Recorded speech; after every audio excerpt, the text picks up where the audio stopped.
Good evening. I wanted to get on here quickly and just have a few moments with you in the Word.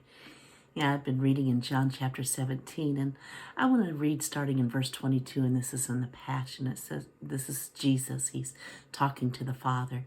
He says, "For the very glory you've given to me, I've given them, so they will be joined together as one and experience the same unity that we enjoy.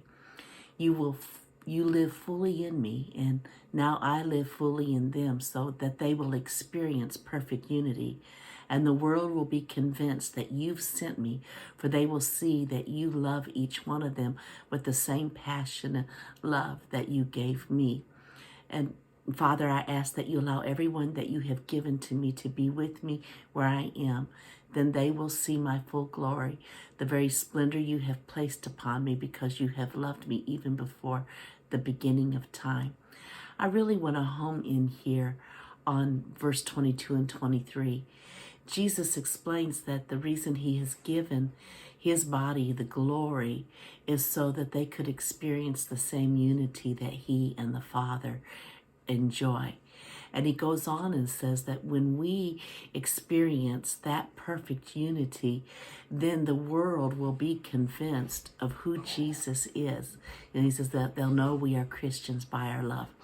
It's not that they'll know we are Christians by our theology, by our prayer life, by our church attendance. Now, all those things are important. We don't want to walk in heresy, but there's not anyone on planet Earth in the body of Christ that agree exactly with what the Word says. And yet, the difference in what we believe in the Word can be so divisive amongst the body of Christ.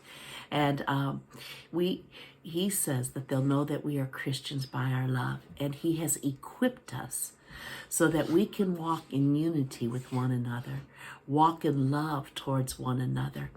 And he says right here in his word that when we are walking in love with one another, then the world will be convinced of who Jesus is. And so that's what we want to strive for.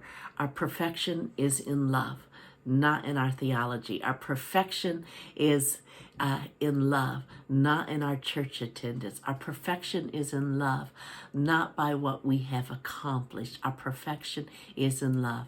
Now again, all those other things are important, but if we have not love, then those things amount to nothing.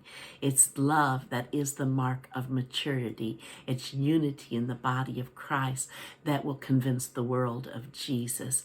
So let's set ourselves on that one thing. I love you, and I look forward to being with you again on Monday.